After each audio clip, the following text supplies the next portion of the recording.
sweet. Sorry. I was looking at a text from John Paul Franks, our guest tonight. All right. Yeah, man. Howdy, Aaron Roberts. It was so cool to hang out with him this weekend. We're going to talk all about that here in just a little bit. You ready? Should I kick Yeah. this? Let's do it. All right, guys. Welcome to episode 129 of the Drag Driver Pete Show, presented by Summit Racing. Tonight, we're dropping bombs on the Drag and Drive community for 2026. We're rolling out 5 new events for 2026, and one is going to blow your mind.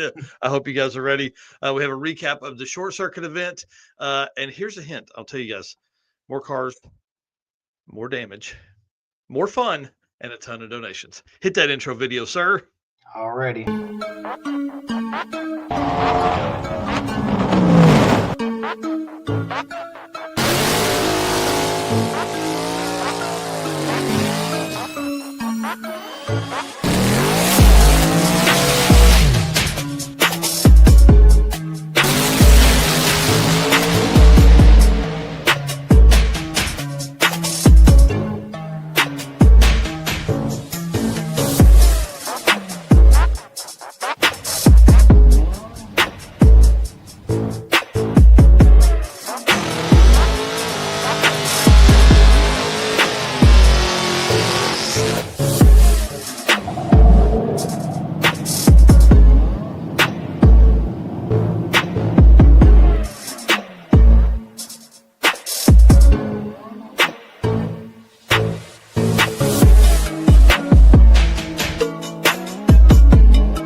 Hey, am I back? I see Sort of. you, but you're not moving. Am I back now? Dude, You're a black screen right now. what the heck happened? Hang on, I'm going to go out and come back in. Kick us off. Let's get this thing started. All right. Welcome to episode number 129 of the Drag Drive Repeat Show. In this episode, like Mike said, we're dropping bombs on the Drag and Drive community for 2026. 5 new events. One of them is going to blow your mind, so it's going to be pretty exciting. But first, oh boy, we're not even prepared. We don't even have our slides up here yet. Let me get those pulled up so that we can actually do that. Or they were probably up, and when you left, they're not up. Oh, yeah. So you're pulling them up? Yeah, I got it. Yeah, I clicked over to Facebook to share it, and when I it refreshed, and just everything went black. So what I'm saying is I'm going to need you guys to hit that share button because I'm scared to do it. I'm going to have some PTSD from going to Facebook while we're on live. So what'd you get to, man? Did you do the intro? Did you introduce yourself? I did not. I was reading the intro for the show tonight. Nice. All right. Well, I'm Mike Narks, if you guys don't know. The disappearing Michael Narks. Dude, remember we went all this time without any issues or anything, and then now suddenly I click on Facebook and everything resets. It's it. Anyways, yeah, that black, man. Racers and Rods, appreciate that. I feel very strange tonight because I'm not branded in any way. I even forgot my hat inside. So you guys that are watching on YouTube and Facebook get to see my 5 head. But everybody else that's listening on the podcast, just jump over there and make fun of me in the comments. So bring it on. It's very strange getting older, man. You know, like, and you can see I typically wear a hat, so it's very, it's not suntanned like the rest of my face is. All right, guys. My name's Mike Narks. I'm the host of this show and the news that happens on the weekends. And man, I'm telling you, we've had a crazy week here, crazy last 10 days, really, to be honest with you. It's been pretty wild coming into the short circuit. And my right-hand man, my co-host here, Mr. Eric White. Dude, tell him what you got going on, man. I am Eric White, co-host of the show and news. Everything Drag Drive Repeat related, usually the circuit related, but obviously wasn't able to make it to the short circuit, which seemed like an amazing time. And been working on 6 summer photos. A little behind on that. We're working on some more house projects over the weekend. So, you know, there needs to be more hours in the day and more days in the week, and you know, all that stuff. Yeah, 100%, dude. The deck looks amazing. We don't even have any photos of the deck you built in here. No. We may have to pull that up at the end if we don't run over too far. Well, y'all, it was crazy. It was absolutely wild to be able to hang out with all of our race car friends this past weekend. And listen, I just ask that you guys hit that share button for me. Again, I was trying to do that a minute ago. Something jacked up. So if you guys will share that into the Drag Driver Pete Race Car Friends group, I would appreciate that. That typically brings a lot of folks into the chat here because we got a lot of stuff to chat about tonight. Like I said in the intro, we're bringing on 5 new events for 2026. Going to be a crazy year, man. I'm telling you, going to be crazy for Drag Driver Pete. I can't wait, and we're glad that you guys are here doing this with us. And of course, our sponsors. You know, we can't do this without them doing what they do. So we appreciate them, and it's crazy, man. I've had some really good conversations the last couple of days with current sponsors and also potential new sponsors. Man, it's we're coming into PRI. People got all hyped up at SEMA. I think that's a trip we got to take one year. Maybe not 26, but maybe 27. Yeah, I think that'd be pretty fun just to kind of compare the two. Obviously, we've done PRI for 4 years now, 3 years, something Yep. like that. And we've never done a SEMA, so it'd be kind of fun to go out there and kind of compare the two. Yeah, I think we got to do both. So Darn, you talked me into it. Man. All right. Well, listen, thank you to our sponsors, Summit Racing, Deechworks, Molly Motorsports, Driven Racing Oil. Man, Driven is on point, dude. Have you seen all the places they've been? They've been all over the place. Their social media is blowing up. It's awesome. Howard's Cams, J-Wire Solutions, AFCO Racing Products, Performer Built Transmissions, Car Chains 3D, PowerTube TV, WAF Racing, who's going to be in our booth with us at PRI, Sweet Patina, and Racing Junk Classifieds, which we are going to stop by their booth. I think I talked to Tyler, and it's going to be there on Friday morning. I think we'll be over there doing some stuff with them in their booth. So it's going to be kind of crazy, man. PRI is coming up very quickly. So we appreciate all of our sponsors. And guys, again, if you're trying to do some shopping right here before the holidays, that's a good spot. You know, we've got discount codes and all that stuff, affiliate links and everything from there. Speaking of affiliate links, let's talk about Summit Racing Speed Legacy, beginning all the way back almost 60 years ago. One man startup. You know, I love some entrepreneurial minded people.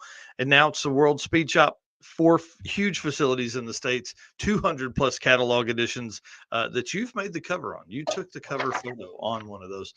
Booyah. There it is right there. Keep it at the ready. So when you're editing photos, do you have that close to your like 10 more photos? 10 more Yeah. photos. Yeah, I'm looking for that next opportunity to throw pictures in any magazine, catalog, whatever. Yeah, all that stuff. If anybody can do it, it's you. I believe in you, buddy. They feel your passion. They save you money, deliver fast, and offer top-notch customer service for more than 1,500 brands. Make sure to download the Summit Racing mobile app. If you guys hadn't done that yet, makes it easier to find parts. And find them on Facebook, YouTube, TikTok, and Instagram for all your social media, cool car stuff. Or like I listened to yesterday, the On All Cylinders podcast. They do a great podcast over there. They have a ton of different hosts and interviewers, which is really cool. I think we we do a good job, me and you, but maybe we could venture out sometimes, have somebody else interview somebody else. I don't know. We're going to try all kinds of stuff, see what happens. Yeah. Summit Racing stands by your need for speed. SummitRacing.com, or the best way to get to SummitRacing.com is also through this affiliate link I'm dropping over here in the chat, because that helps us while also helping you. So essentially what you're already shopping, the deals are the same, all that kind of stuff. It is just a pass through to make sure that Summit feels that they're spending their money in the right way by supporting us over here at Drag Driver Pete. So if you are shopping, hit that. You can find that everywhere, our Facebook, our YouTube, everything. And Josh here saying he went to his first Summit showroom this weekend. It was legit. It is also dangerous. That place. It's like a toy store for an adult. Oh yeah, it's awesome. But and with all the good toys. Yeah, right. With all the stuff that now that we're adults, we can get. So it's kind of neat. Yeah, I'm excited. And then of course, you guys know. Hang on. You can grab some of your Drag Driver Pete merch while you're there at Summit at one of the warehouse stores or online, summitracing.com. But I blew right by these and I didn't mean to. Dude, tell us what happened this week with one of our race car friends. Yeah, it was pretty cool. Bang Shift Billy The products are now on Summit Racing. I am super excited for them. Digital clutch controller, wireless button system, both of those are available through Summit Racing. That's a great opportunity for those guys. Make awesome products, and what a place to be able to sell your products than the world's largest speed shop. Yeah, I mean, and to have a guy that's as cool as Bill Armstrong that has products in Summit, like, dude, I'm telling you, this stuff is next level for him, and it helped him go faster. It's helped a ton of people go faster with the clutch controller, and then also these Billy buttons, bro. It's over with. It's going to be cool. Let's talk about Eric Gibson's deal here. He said, "Thank you for the short circuit event last weekend. It was a great experience, and hope to do it again." We're going to relay some information here in just a minute as well. Oh yeah, and then sorry, Joey Hatfield, I'm running all over you here. We brought a few cars out to the circuit uh, last weekend, and it was a blast. Can't wait to see next year's schedule. Yeah, we're going to talk about that as well. I'm trying to lock that down right now. All righty. Let's talk about some drag driver Pete stuff because congratulations to Bill Armstrong, by the way, at Summit Racing. Getting your stuff in there is a big deal for all race car friends, but especially for our drag and drive race car friends. Exactly. What we got here? Oh yeah, drag driver Pete updates. Dude, I'm gonna put you full screen, and you tell them what you got going on there. All right. So you guys know every year for PRI, we do a different sticker, only 100 per day that we have to give out. You have to come to the booth. You have to ask for the sticker. I have the first version in my hand right now. So this is going to be the sticker for 2025. So, dude, I love that thing. Yeah, you've got tire smoke around drag driver Pete. You've got PRI 2025, and you've got the hashtag race car friends. Yeah, they turned out really good. I'm super excited about these. Yeah, this is going to be a neat one. And again, 100 a day doesn't go very far. So I'm warning you guys, get yourselves to the booth as early as you can during the mornings. Now, Thursday, are we going to should we just take those to the award show on Thursday? That's a good idea. We hadn't talked about that. That's probably 100 people in there at least, if not more this year. I mean, there's a lot of people that are messaging, trying to find out where it's at, all that kind of stuff. So that would be a cool one. Yeah, I'm in. I think we do that. I think we add that to bring that to the award ceremony. I like that idea. That gives us a reason to walk around and talk to people. Yeah, we don't do much of that, do we? No. We stand up front, but we've got a lot of cool trophies to hand out, so it's worth it. Yeah. We're going to talk about that in the coming weeks. We're down to like less than 4 weeks to get there. I want to just plead with folks. We've had pretty good response to the Molly Motorsports Toughest Roadside Repair nominations, but we need more. The earlier you can get those in, the better it will be for us to make decisions with, because what we do is we take the 15 or 20 that we get, we narrow them down to several, and then we just bounce those off of different racers. We bounce them off of like Molly Motorsport staff, see which ones they kind of like and all that stuff. So big deal to have as many as we possibly can. And then the Deech Works, I don't think I have a photo here now. We'll leave it up on Jay Grabiak here. Talk about that next. But the Deech Works Award this year is going to go to the quickest 850 class average from 2025. So this year's quickest 850 average. I feel like Deech Works works perfect for that. A lot of their fuel pumps and things like that fit those cars that go that fast. And of course, Mark Campbell being part of that company and him being such an 850 racer really kind of gets that going. And I really enjoy it. I think that would be, something fun to do, and it will span all events except for 8th mile stuff, which we may look in the future at doing some 8th mile 535 or 540 class stuff or whatever. But the reason Jay Grabiak is up here is because I want to know who your vote is from Drag and Drive Ambassadors presented by Summit. Like this, we're giving away 3 of these.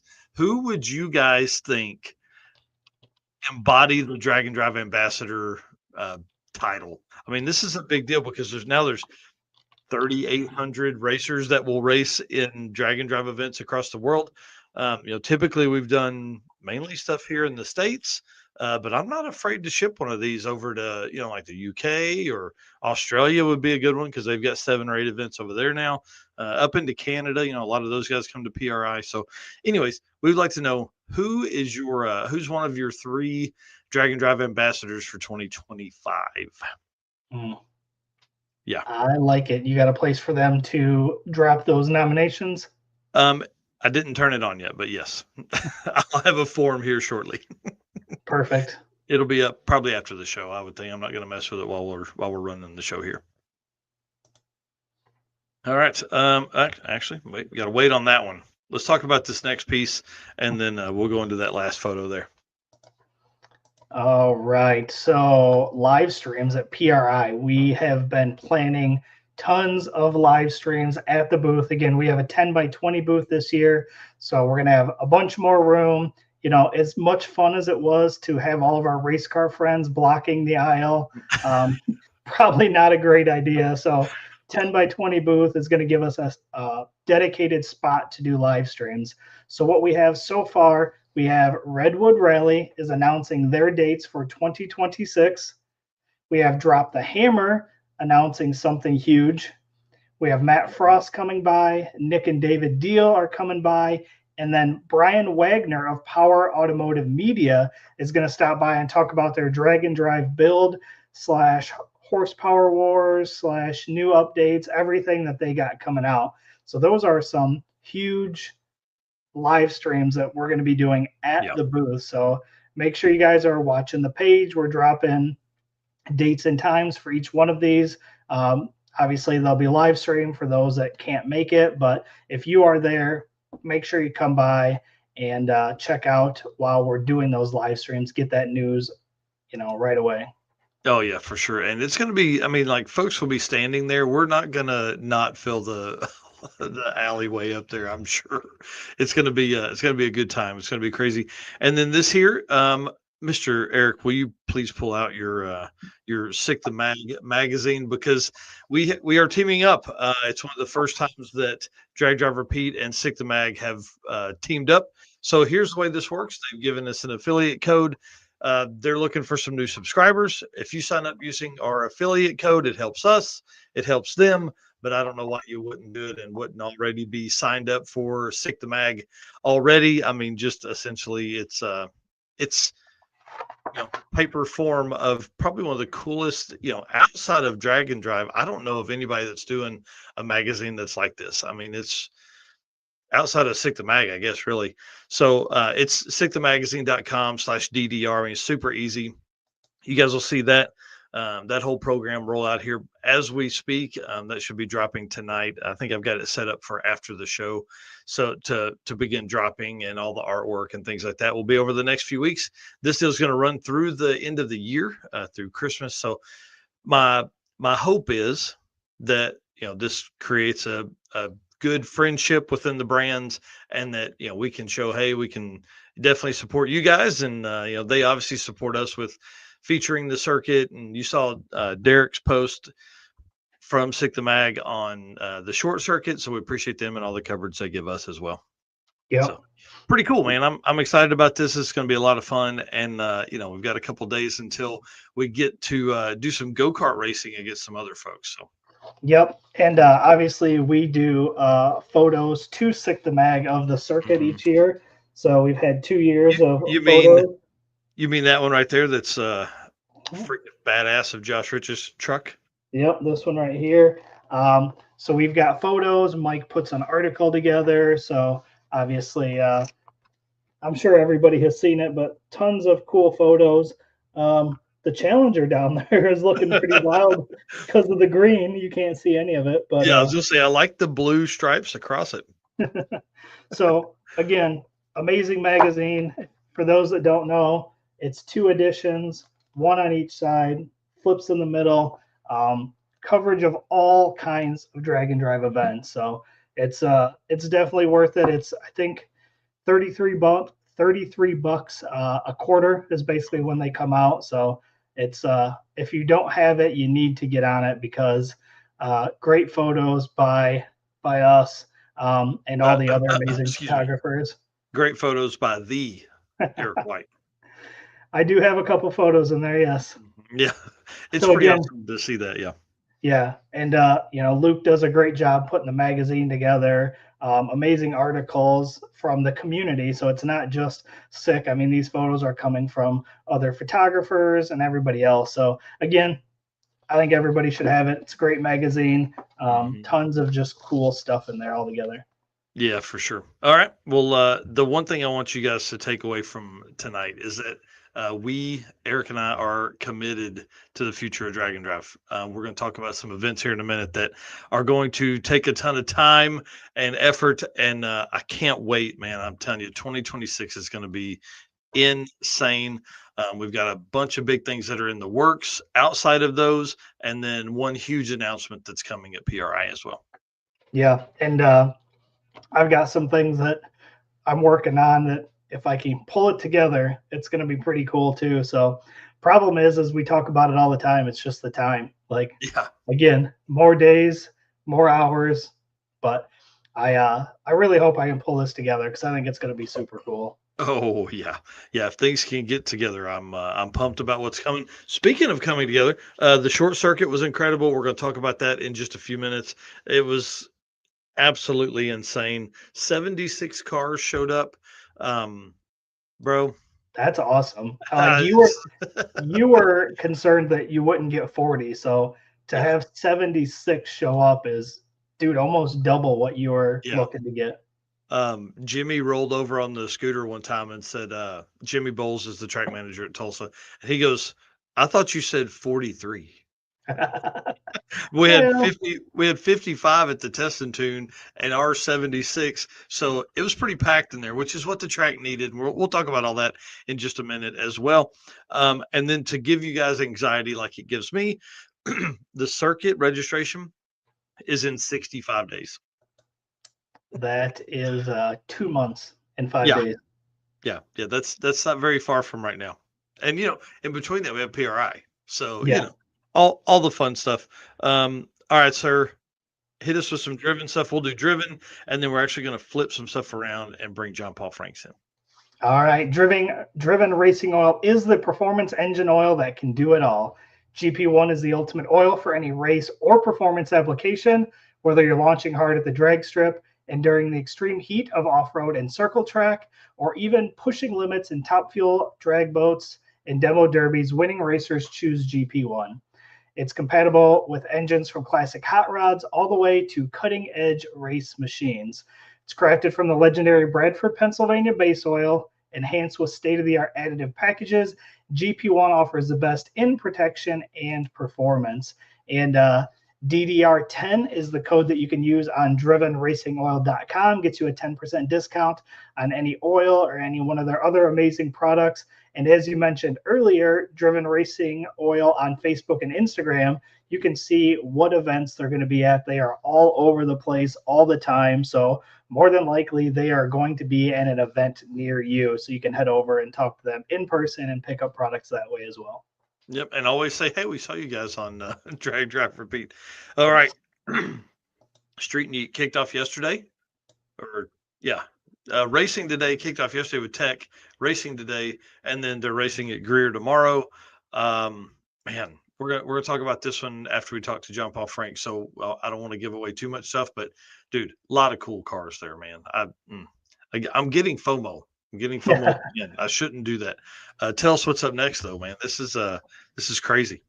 Yeah, the only event left after Street and Yeet is the Central Victorian Drag and Drive, which is coming up next weekend, November 13th through 15th, kicking off at the Charlton Airstrip in Australia. So again, we talk about it all the time, but there ain't racetracks everywhere in Australia like there is here. So they do stuff like airstrips, which I think is really cool. But we are quickly approaching the last event of 2025, which is wild to say. That just doesn't seem right to me, man. Like we've literally talked about 50 plus events this year. Yeah. It's it's been a great year. It's been crazy, but man, it's crazy that we're coming up on the last event, but we're Mhm. already have a filling up calendar for 2026. And then when you think about it, sick week isn't really that far away. No, I mean, I think I posted a week and a half ago that it was 92 days. Right. Huh? So less Makes me than 3 months. scared. Yeah. Yeah. Yeah, that's pretty crazy. So yeah, we got to be somewhere in the 80s now for sure. Maybe getting close to 79 days or something like that for sick week coming up. Did I put it in here? Nope, I sure didn't. Well, as we talk about the 2026 calendar, it's filling up fast. So I'll let you talk about the first one, then I'll talk about the one after that. All right. So new event coming up for 2026, or new dates, I should say, that are released, not a new event. Wild West Dragon Dash. Obviously, this was their first year. They've released dates for 2026, October 21st through October 24th, with the registration being on February 28th. And they are going to be on here with us next week on episode 130. So we'll get to talk to them about this year's event, plus looking forward to next year's event. Yeah, I'm pumped about that. We should have had him on last week or the week before, but it just didn't work, man. We had so much going on. Trying This to is get. cool here. Oh wow, Yeah, how cool! Buckeye That can, skips his 1 year old today. That's really cool too. man, it's wild to think that like these ideas just come out of people's brains and then they happen. Well, let's talk about this next deal here because I don't have any photos of it, of course, in our slides. But um, drag driver Pete, we talked about this a couple weeks ago. What's it been like 3 or 4 weeks ago? Think when we set this up. Yeah. We're going to host 3 single-day events at Tulsa Raceway Park. We're calling them the Street and Strip Series because what we're hosting with is called Motorama. So it's kind of a throwback to some late 60s, 70s style of event. And so with that Street and Strip, that was what Drag and Drive was called back then. So we're going to host 3 single-day events. The dates are you ready? Are you writing this down? I'm going to build the events on Facebook after this tonight, but April 12th, June 20th, and August 2nd, we're going to host those 3 events. The June 20th event is huge. It will be in conjunction with the largest Ford and Shelby event in the world. Like there's not a bigger Ford and Shelby event that happens. We're going to take over the track that morning. And then I met with that team yesterday and we're actually going to be able to race whatever we have within the Drag and Drive. We're going to be able to race that evening with all of those folks. So that's going to be a Saturday. It's going to be crazy. I think June 20th is a Saturday. Hold on, I'll look. Yeah, it's a Yeah. Saturday. Okay. The sad part is, or the happy part, I don't know how we want to word this, but Eric will most likely be at Six Summer up there that Saturday, so I'll be here doing that event. It's gonna be crazy, dude. We're taking over the world, man. 3 events. I feel that this single day event can bring in, if I I think 30 or 40 cars is a success for this event, especially for the first one on April 12th. One of the cool things is that's like 2 weeks before the circuit itself. So I'm going to do some giveaways within that for entries into the circuit. Maybe class winners get entry into the circuit. I don't know how I'm going to do it, but I think it's going to be really fun. And it's within an event that's like a cars and coffee style. So they're going to have burnouts. They're going to have, I really want us to have shitty coffee that sells for $5 or $10 and gets donated. You know what I mean? So we're working through all that. They don't know about donation stuff, so I'm cramming that down their throat. And then burnouts to open, test, and tune, all that stuff. So kind of like what the short circuit was, but just on a single day event, and probably 80 miles worth of driving because 50 just isn't enough, to be honest with you, Yeah. in my opinion. So what's kind of the format going to be of this? Oh yeah, so we are a traditional. We love the drag week format, which is you make a pass, you submit it, then you go on a drive, and then you come back and you make a pass and submit it, and then those 2 passes create an average, and that average is what sets the standings. So it will be a traditional format in that sense because I want these guys to know the stress of either changing over their car, which I think will probably have some, hard tire stuff that runs around. it's going to be kind of cool, man. I think we're going to see a bunch of people come into this, and then of course we talk about feeder series all the time in air quotes, but can will they do a 1-day event and then do a 3-day event and then do a week-long event? Like, is this going to be how we can introduce the bug to people as well? Yeah. So I don't know. One thing here I wanted to show. I forgot to pull this up earlier before we moved on, but Chris here saying Craving Cars will bring updates at PRI for Flying H and their NASA Racing Series for 2026. So we might have to reach out and talk to them a little bit as well while we're there. Yeah, Chris, send me a message on Facebook. I'll look at it after the show. I'm not clicking on Facebook while we're on the show. So, anyways, that's the Drag Driver Pete Street and Strip series that'll be coming up. I call it a series, but we're not going to do a points thing across that and winners and all that kind of stuff. That may come in 2027, but definitely not for 26. I want to keep it light and easy and loose, and the rule sets are going to be wide, and we're just going to try and gather as many people as we possibly can and bring them into this amazing community that we have we love so much, the drag and drive community. And then we're going to talk about this in just a few minutes, but we're teaming up with Heads Up Hustle to bring drag and drive to a pro mod race, bro. I'm telling you, to be crazy. 20,000 people in the stands, artwork and event and all that kind of stuff is going to be posted tomorrow. We're going to talk to John Paul Franks here just any minute. He is coming up after this segment here. So, dude, I can't wait. I can't wait. 53 events scheduled for 2025, 5 events postponed and moved to 2026. The full list is already up, and we just crossed with the Wild West Dragon Dash. That puts us at 21 events scheduled for 2026, plus the 3 that we just announced for dates for Street and Strip series. I didn't want to put those out early without having them. So we have the Street and Strip series 3, that's 24. Then we're going to have this one with John Paul Franks, puts us at 25 events. Plus, I need to add the final date for the Short Circuit 2026, which will be happening as well. It's going to be crazy, bro. That's 26 events already on the schedule, and we're just barely into November. Right. Exactly. Yeah, wait till like April or March of next year when this thing really kicks up. Yeah, no kidding. Well, you guys can find that dragdriverpete.com /event list -2025 or 2026. We've got links to every event. We've got all kinds of stuff. We talk about articles are written about all the events. You see all that stuff on dragdriverpete.com. Yes. All right. Let's run through here again. Thank you so much to Driven for being awesome and doing what they do for us here at Drag Driver Pete. And I got to run through J-Wire. We'll be back to J-Wire in just a minute. Nobody avert your eyes. Don't look at it. Okay, let's do some Molly Motorsports and bring in Mr. John Paul Franks after this. All right, give me 1 second here. I was making notes for us for later. All right. Attention racers and high performance enthusiasts, are you ready to start your next engine build? If so, there's no better time than right now to check out Molly Motorsports all-in-one Power Pack piston kits. With over 1,200 applications, these kits come complete with pistons, rings, wrist pins, and clips, all designed to work together. Visit mollymotorsports.com for more details. For our podcast listeners, Molly is spelled M-A-H-L-E.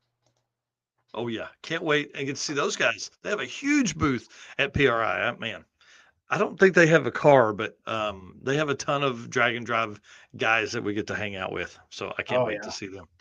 All right. Well, let's bring on Mr. John Paul Franks, a guy that needs no introduction. One of the baddest dudes in drag and drive. Hold on. Dude, I do this every time. Hold on. Wait. John Paul, don't introduce yourself yet. There we go. John Paul Franks, Heads Up Hustle, right over here to my right.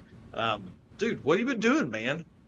I've been working on this new event we're working on in Michigan at US 131. Excited about it. It's going to be a very different thing for Heads Up Hustle, but I think our racers are going to love it. Well, and you know, so here's what you guys already know is that John Paul Franks is truly at heart a heads up elimination style racer. That's what he built his car for, was to go heads up racing. But then he found Drag Week, fell in love with that, built a car to go really, really fast, and then said, hey, you know what? I want to mix the two. So for folks that don't know, Heads Up Hustle, you run the first 2 days of the event to set your average. That average then sets the ladder for the eliminations race that happens on Sunday. I love it. You guys have heard my voice up there. If you have watched if you've been to the track, if you've watched anything on the live stream we put out, stuff like that, like it's really, to me, I've said this a bunch, but I feel like it's the only true way to get a drag and drive and an eliminations race in the same area, right? Because it just makes so much sense. That being said, John Paul Frank said, hey, bro, have you seen these pro mods? And I said, yes. I said, man, I do some things with Midwest Drag Race Series.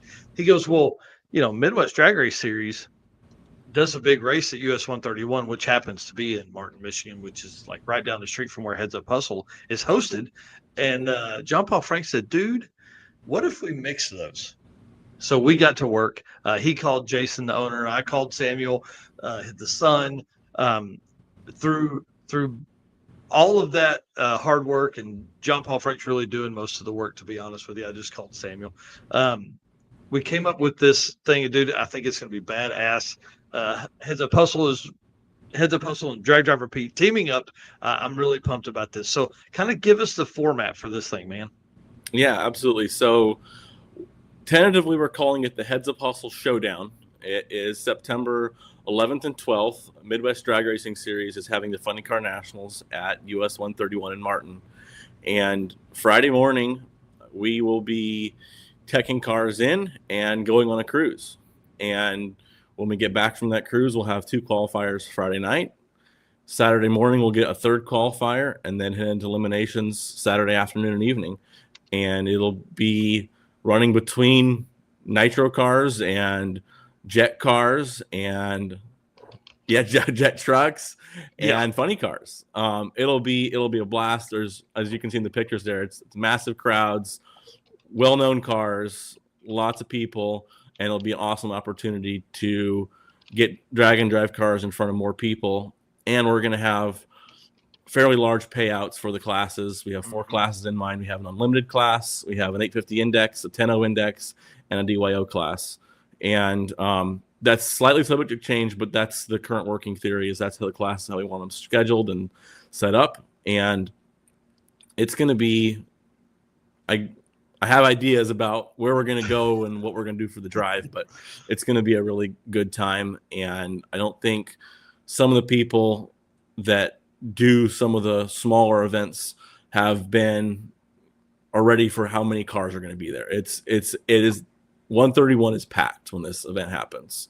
Yeah, I mean, there's tons and tons. So what's really cool about this, in my opinion, is obviously the Midwest team is going to be there with pro mods and all that stuff, but there's several local classes that run within this, and those classes, as of right now, are still going to be there. So I think we have an opportunity to truly, again, introduce drag and drive to so many new people with this event. So 100-mile drive on Friday, I think, is probably kind of our goal, right? Yep. Absolutely. Yeah. 20,000 plus people in the stands. Let's talk about how this is similar to like what you're used to as far as true heads up drag racing. Yeah. So in heads up drag racing, if people were paying attention, last weekend, import versus domestic happened out in Maryland. And you get a certain number of qualifiers. In this case, we'll have 3 qualifiers. And for unlimited, we'll have an 8-car class. And the fastest 8 cars will be in that class and go into heads up eliminations. So the fastest car will race the slowest car in their first round, and so on down the ladder. And if 9 or 10 cars show up and want to try to get in, only 8 cars are making it in. So you got to be in the top 8, or you're not gonna race for the money. So it's true heads up drag racing, and you got to qualify before you can even have a chance to go into eliminations. And we are going to have a bracket class with DYO and some index classes as well. But the unlimited will be a true heads up class for the fastest cars that are there. Yep, and it's limited to 8. 850 class is limited to 8. 10.0 index is limited to 16.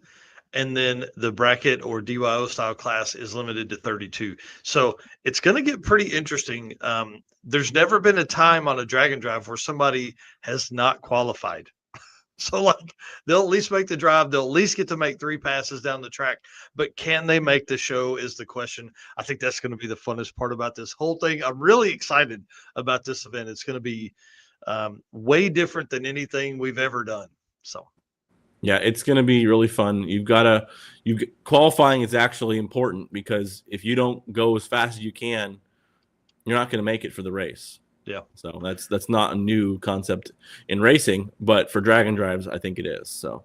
Yeah, I mean, imagine being a racer that's just used to, you show up and you get to race. Like, you're still going to show up and get to race. We're looking for something like 80 to 100 cars. This could be pretty wild to see people put on the trailer and not get to run in eliminations in front of 20,000 people, man. This is, I can't wait. And you get to race with Midwest Pro Mods, you get funny cars, you get the jet cars, you just get this huge show that's going on. This one may be like the biggest show we've put people in front of. And they're really going to have a chance. So yeah, we're still workshopping the name. I do like the Showdown. I don't know. There's something there that we can get on, but this is a big deal. 22nd year for the Funny Car Nationals for US 131, and we're going to come in and just take over, man. They don't even know yet, so it'll be really fun. We'll be able to jump in the tower, do some announcing, all that kind of stuff when our racers come up, and just, I don't know. And thank you for letting us be a part of this. I'm really pumped about how this is going to work out. Well, this is a partnership. It's not just Heads Up Hustle. It's Heads Up Hustle and Drive Repeat. And without your connections to the Midwest Drag Racing Series, I don't think it could have happened. So, this is a not just Heads Up Hustle. This is us working together, and we'll hear your voice on the mic again. Yeah, we can't. People want to do that for sure. They can't wait to hear this. You got to get ready to talk in front of 20,000 people. Dude, I'm a little nervous about that, to be honest with you. That's a lot of folks, man. And, people paying attention. So that'll be cool. And I think, like, as you go along and you say names like, I mean, Bryant Goldstone was one of the first names that came to our mind for the Unlimited class. You start talking. I was on the phone with somebody today. I think it was Mark Campbell at Deechworks. I was on the phone with him today, and we were talking about this event. And I was like, man, the cool thing is, like a Pro 420 or Pro Mod class, like if it's a slower Pro Mod, like Dave Adkins has a twin turbo LS 57 Chevrolet that runs like low 4s in the 8th, right? Well, you start showing that car, or maybe a Pro Mod that didn't make a great run. Maybe they only ran it out to 400 feet. Like, these cars that are going to be doing this in the Unlimited class could get really close to those numbers. So like you start saying, hey, these guys drove 100 miles this morning and then came in here and made a 14 or 430 8th mile pass. I think it's really going to mess with people's minds of what Dragon Drive is capable of. Because I think right now they just see it, they see the fast cars, but they don't really put that in perspective. So I think having a really fast car like that, and then having the Pro Mods run down, the next 30 minutes after that, I think people will be like, holy shit, those street cars are really fast. There's some very fast ones. Look at Brett Lasalo. It's not Rocket 3.0. Oh yeah. What do you run? 388. I mean, that's pretty. He ran in the 5s in the quarter for the first time out at import versus domestic. Yeah. And so that is the next thing. I talk about a lot of 8th mile just because I'm comparing it to Pro Mod, but these are quarter mile classes, right? Yes. All quarter mile. Man. Yeah, that's going to be a ton of fun. This is my official call out for Brian Acton and Jay Blanchard to come out here. Think of the number of 850 cars that live within a reasonable distance of US 131 that would come out to be on that kind of stage. Yeah, there's one right in my background. Right there, the Wonder Wagon. Yeah, TJ Linebaugh would be awesome. Brian Acton, the Deal brothers could bring out the blue Mustang. It's a 850 killer with Chris Mary driving. I don't know. I haven't seen anybody else put it in the low 850s with anybody else behind the wheel. But hey, Chris could come out and do that. They could bring out the Phoenix car. They've got a SML that's going in that now. Like, that car's going to run low 6s. I mean, it'll be highly competitive, or say 640s. It'll be highly competitive with the the javelin and all that stuff. And then, you're talking about payouts. That's not something that's normal for Drag and Drive. So this will be really, really fun, man. Well, we're excited, and I'm very thankful for your help and your partnership. Yeah, it's going to be a blast. So if any sponsors are out there, you want to get involved, come on, let's hit us up. We'll get some stuff rolling, and all of that stuff's going to drop. We're going to see some artwork and details coming out about that on tomorrow. I want to finish up just a couple more things on artwork for it, and then it'll drop and be out. And like I said, blow your mind. This is going to be a big deal. So thank you, John Paul. I appreciate it, buddy. Thanks, guys. Have a great evening. All right, buddy. We'll see you soon. Bye. Dude, I'm telling you, this event's going to be nuts. It's going to be nuts. Yeah, that sounds like a ton of fun. Yeah. And heads up, we don't do a ton of that in Drag and Drive. And I think to also have the 3 rounds of qualifying, actually, dude, if we have 12 850 cars, and there are only 8 are making it. You know what I mean? So these folks that are entered are going to have to pay their way in, and then they may not make the show. How crazy would that be? That's not how Drag and Drive typically works. So I'm really excited about how this is going to come about. So anyway, that's not horribly far from me either. Dude, we've already figured that you're coming, right? I hope yeah, Jay Blanchard in here saying, dude, I know what you're thinking. This is going to be crazy. So I'm really pumped. I'm excited that John Paul is willing to take this on. I mean, this is a big deal for Drag and Drive, just in the amount of work that goes involved in getting sponsors around this, recruiting racers, all that kind of stuff. But then also this is a whole new level. I've hosted heads up shootouts before, and man, you got to have your rules right. You got to have them right from the very beginning. And it's just a whole new level of brain damage, man. So guys get pretty serious if they're paying money to win money. Yeah. What would really be cool is to pair up some of the Drag and Drive racers against some of the Midwest racers.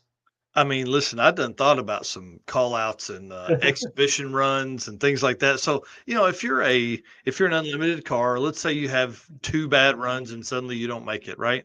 But you're still very fast. I mean, say you're, 4s to the 8th, you could probably get some from one of the Pro Mod guys. Like, they run a slammers class, a second chance race. So if there's say there's 3 racers in that, you could get in on some of that, some heads up stuff. It'd be pretty fun to see the Javelin or the Corvette go up against a real deal Pro Mod, Yeah. Yeah, I would that would be a ton of fun. I think that would blow some people's minds in the stands when they see that the vet out there and cup holders and watch him leave out of the track and go on a drive. People are going to be turning their heads going, what? Well, what is he doing?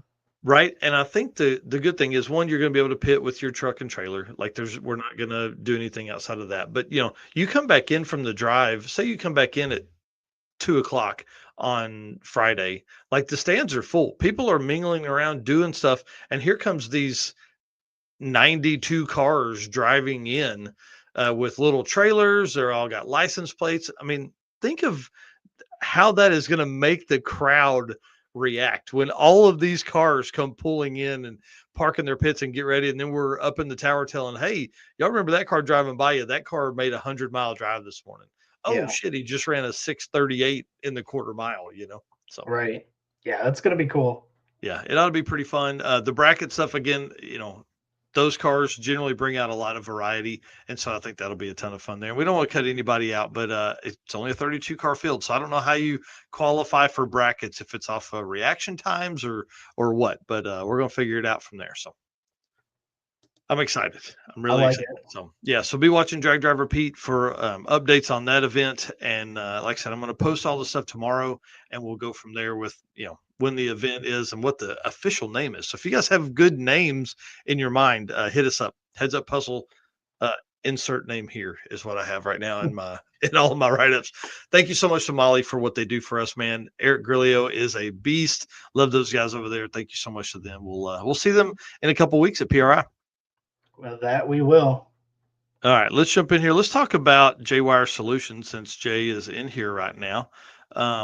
I'll read this one real quick, and then we'll tell some stories about Street and Heat, and then finally get to our coverage of Street Machine Drag Challenge. So it's been a little bit. J-Wire Solutions is your expert car and marine wiring solutions provider. J-Wire Solutions can wire and plumb your hot rod, your race car, your drag and drive car, your sand rail, your buggy, your snowblower, anything you've got that's got wires, Jay can do it. I guarantee it. Plus, they offer a ton of products. Like I love the new Holley intake tray that's it sits right on top of the fuel rails. Love that. And then also, we talk about the blinker module all the time. We talk about the heater bypass piece that they have. I mean, like just a lot of stuff. And what's really cool about the J-Wire stuff is it's literally Jay Blanchard coming up with a lot of those products, and he is a multi-time drag and drive champion, and building a truck to do drag and drive. It's just, man, Jay is awesome. Love that guy. Appreciate him for all he does. And I'm sure he's tired of me talking about nerdy stuff with him, but it's only begun, buddy. It's only begun, I promise. So first up, I wanted to cover some Street and Yeet content, just really kind of talk about they're live on Spooled Media right now. Let's talk about this real quick here. They don't publish time slips or standings until the final morning. How does that make you feel? Is that pretty cool? Or I think it's cool, but as a racer, I'd be a little nervous because you got to pay attention to the people that are in your class. Yeah, and that's what I love about it, right? Because like, let's just say that you show up late. Now you don't know what other people have ran. The one cool thing about having a live stream now is like you could go back and watch that, but can you really go back and watch the live stream as you're driving, write down the notes for the people in your class, Right. all that fun stuff. So I really think he's done a great job. Sorry, I just kicked my tripod. He does a great job of putting all that together and not giving that information out because it's going to make you really push your car that much further. Jeremy, another guy we're going to see here at PRI as well. Mm-hmm. Yeah, I'm excited about hanging out with all these folks. Hey, Jeremy, since you're going to PRI, holler at us. I want to talk, see if you want to do some live stream stuff in the booth while we do that. Dude, I thought the Z28 was freaking gorgeous, man. Look at that color. That looks, what I like about that is it still looks like a 70s Camaro. It doesn't look, it's still got that original look to it. Besides obviously the meaty tire, but that is gorgeous. Yeah, big time. I love that. I only grabbed 2 photos because we're going to do a full wrap up on this next week. We'll talk about all the cars and events and all that kind of stuff. Jeremy, I'll send you a message after this tonight. This C10 Suburban, I'm a huge fan. I like that. Yeah, canoe on top. So anyway, Spooled Media, be watching it for the next couple of days. That's where I'm going to be hanging out all afternoon. No, I'm going to mail it this week. I promise. I have not been to Walmart to pick up a box yet. So, Dude, you live in the Walmart capital of the world. How have you not been to Walmart? It's been amazing, man. I haven't had to go. It's been awesome. It's fine. It's been sitting at his place for like 3 weeks now. It's all good. Yeah, I will get it in the mail tomorrow because I got some other stuff to mail to some people too. So I'll get it out. I promise. Sorry. Dirty Panda's going to kick my ass. He said the other day, he goes, I could have just taken it to him by now. I was like, dude, that's probably the best idea. Eric knows I'm horrible at shipping stuff. So do some racers that order a sticker and don't get shipped out. Hey, I've got that fixed. That's on its way. All right, let's talk about Street Machine Drag Challenge, dude. This is crazy. 10th running. It ended a week ago. 2014, first year for this event. It's wild. It's the second longest running drag and drive out there. Like, it's super cool, man. Yeah. Well, let's run through these winners here real quick from that event, and then, man, we're going to be over tonight if I don't get myself in gear here. Let's go. All right. We starting out here. First one, Radio Blown. Brandon Zito with a 30.088. Quickest of drag challenge plus the quickest single pass at a 742 and quickest Chevrolet. Mm-hmm. So theirs is total time, right? So Yeah, because I think they had 3 days of 8th mile times.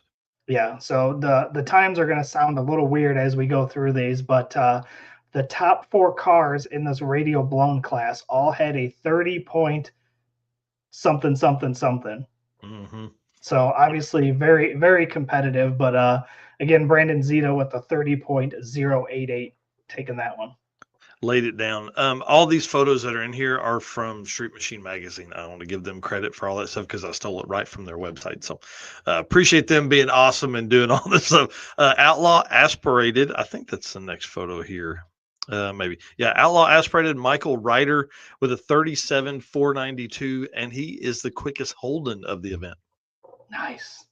Outlaw Blown was Alan Vila with a 32.158. Also the quickest Ford. Second place, right behind him, was Stephen Mill Khalif. What I'm going with? Yeah. Micallef, 32.284. He was the quickest without a trailer. Yeah. I love those kind of awards. Radial Aspirated goes to Paul Wood, which I think is nope, that's the Micallef guy. This one here, Paul Wood, 33.747 for him in Radial Aspirated. 235 blown was Tom Wright with a 34.457. Actually, I think I'm way off there. Yeah.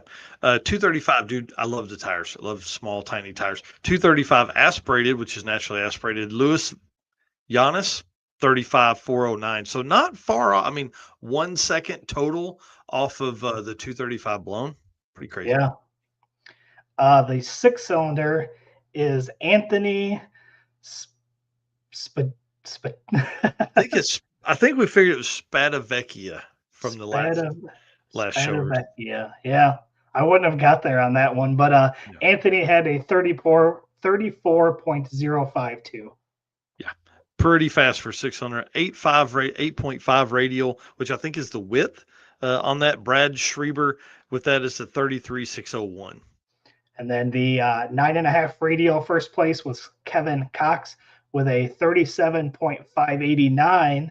But listen to these here. Second place was Alex Bird with a 37.613. And third place, Phil Dynan with a 37.653. So very close in that 9.5 radial class. And when you start thinking about total ETs, that's really close. Not average ETs, total ET. Like that's really close. Stick shift winner Zane Heath with a 40.827 with the quickest 4-cylinder and taking the stick shift winner. That's pretty awesome. James Miller coming in second with a 49.47, and then Bruce Howie coming in third with a 41.142. So a total of 0.3 separated the top 3 total ETs. Pretty awesome. Yeah. And then the last one here was the Hard Luck Award, which we had shown this on, remember, I think it was a Saturday show on one of our news, but Daniel Smith with the Celica, dude, the hood popped off at 150 something miles an hour. Yeah. And we talked about it. You can't see underneath that hood. Like you're blind at that point with this one. Yeah, that's why if you look close at the photo there, it's actually like, look at how flat that front tire is. Like, I think the tire is worn through there. Like, it's not just flat. I think it's like the entire tire is gone. Yeah. So pretty crazy. They'll be right at 150. Yeah, the hood obviously folded itself up over the windshield to the roof. Yeah, you can see it laying on the roof there. Yeah, so pretty wild, man. Glad he got it settled down. I'm sure that car's probably running now, Yeah. As I say, didn't hit anything, so everything worked out good. But yeah, it's change of shorts and pull off the hood and replace the tire, you're probably good to go. Yeah, that's right. Well, man, congratulations to all the racers at Street Machine Drag Challenge. I've got that. That is one of obviously the last national level events that needs to be added to the Drag and Drive World Champion points and the historical list of what I'm keeping there. So, I think that's 13 national drag and drives across the world, which are 4 days or more. And a solid car count. There's not really a base car count, but somewhere in the 150-ish range, 120s, something like that. We want good competition across the whole board there. So pretty awesome, man. I can't wait to see kind of how that all shakes it up. I think that's the only week-long drag and drive in Australia currently. So not a lot of those guys are going to go around the world, but there are a lot of records and stuff that will have fallen this year because the cars are a lot faster. Yeah. So thanks again to JWire Solutions for all his support and just the constant answers and help. I'm kind of an asshole with him. I call him and say, hey, what about this? Hey, what about this? So I'm sure he would do that with real customers as well. So if you have any questions for Jay, give us a holler. We'll get you in touch with him, or just go right to him at jwiresolutions.com. Yes, sir. All right, let me run through these, get back to the end here. I'll let you do some race car friend stuff. All right. Appreciate everybody tuning in tonight. Feel like we're right about on time here, halfway through the show. Appreciate all the race car friends that have tuned in and watched the show so far, made comments. And again, the sticker, that's why it has race car friends on the sticker. These are for you guys, and we wouldn't be able to do this if it wasn't for you guys racing, for us to talk about, supporting us. So appreciate all of you guys and our sponsors. We talk about it all the time. We cannot do this without them. We've got affiliate links. We've got discount codes. If you need anything from any of these companies, reach out to us. We'll get you in contact. But thank you to Summit Racing Equipment, Deechworks, Molly Motorsports, Driven Racing Oil, Howard's Cams, JWire Solution, AFCO Racing Products, Performabuilt Transmission, Car Change 3D, Power Tube TV, WAF Racing, Sweet Patina, and Racing Junk. Oh, yeah.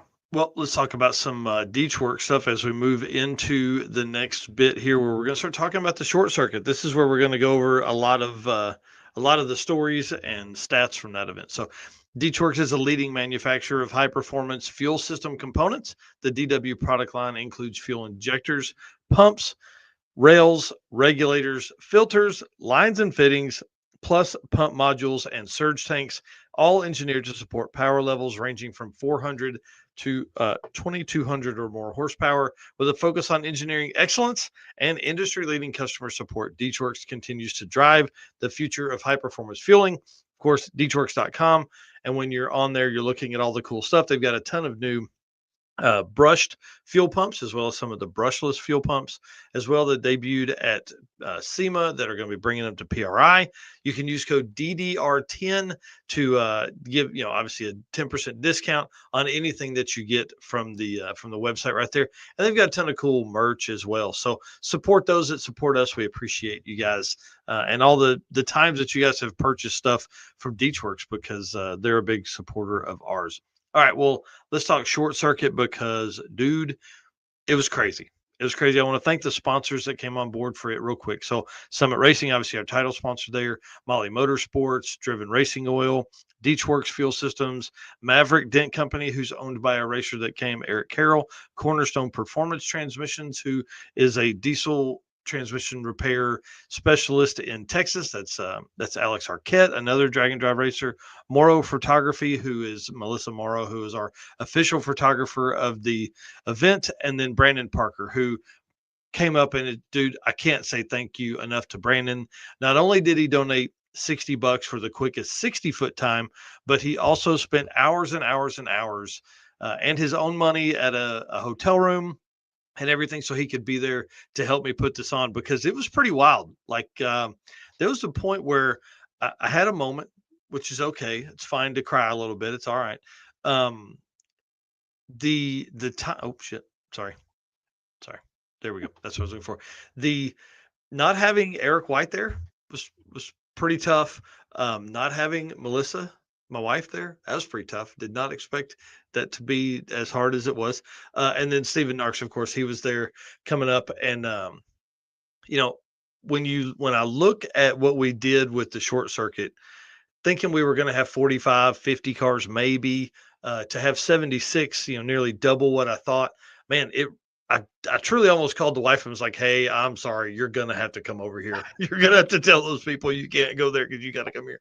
But we pulled it off. And again, big shout out to Brandon. Big shout out to Zoe, his niece. She came up, rock stars, My mom, it was the first event for her to come to for Dragon Drive stuff that I've done, and threw her to the fire, man. She got right in there and got everything going. It was pretty awesome to see everybody pull it off. And I had all the like inputting the time slips isn't hard. It's all the other things, like all the questions that people have. We sold a ton of the merch. Hundreds of shirts were sold. Just, I mean, one, they're $5, but we needed to get rid of those. So Zoe was down there, Brantley, Stevens' stepdaughter, she was down there just hammering out. Little Lincoln was over there slinging some shirts. It took a village, because on Saturday, when the short circuit racers would go up, I would go to the tower. The first round of racing I recorded, but then the second and third round I went up to the tower to help announce, because they weren't even in the system. The numbers were, but they weren't like in the system with names and stories and all that kind of stuff from the tech cards.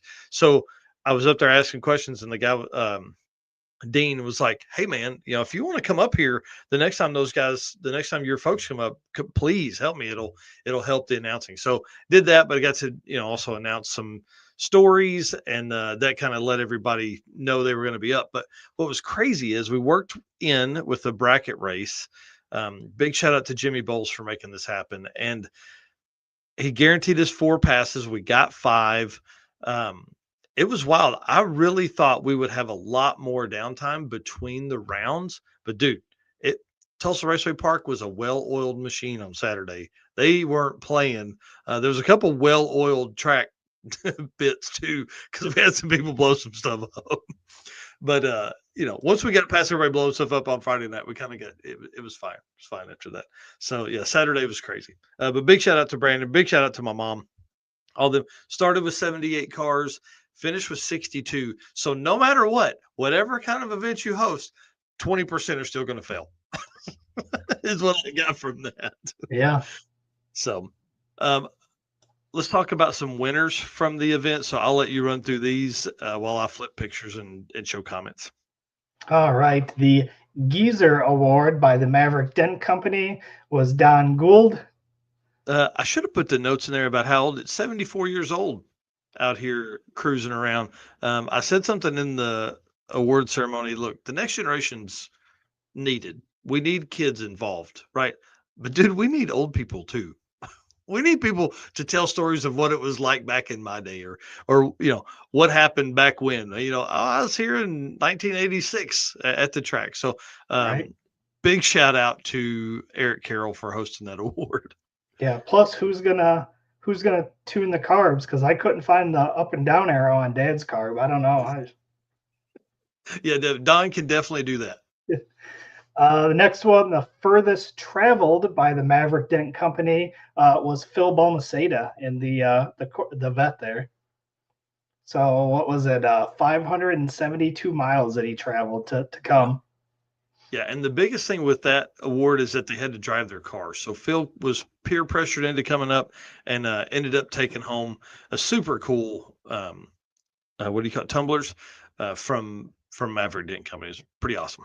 And what I thought was really cool too is he had people gave him money to make it to the event, and then he donated. Didn't donate the money, but bought clothing to donate, which really cool. So big shout out to Phil for being awesome there. Yeah, so you get peer pressured into spending all that money, and then you spend the money that people donated to to the charity. Is pretty cool. Yep. Quickest female by Morrow Photography, Abby Larson. Yeah, she kicked ass 10-0 out of this Trailblazer. Nice. 10:45 was her quickest pass, but she ran 10-0s all weekend. It's pretty cool. Yeah. Sweet. Do you have one for the next one? I don't, because this was won by 3 people, but I can't remember who. I know Michael Baker. Sorry, go ahead. Announce the name, and then I'll talk about the winners. The next one here is the Biggest Energy, which we talked about this when we were rolling out all the awards. Again, this is by Morrow Photography as well.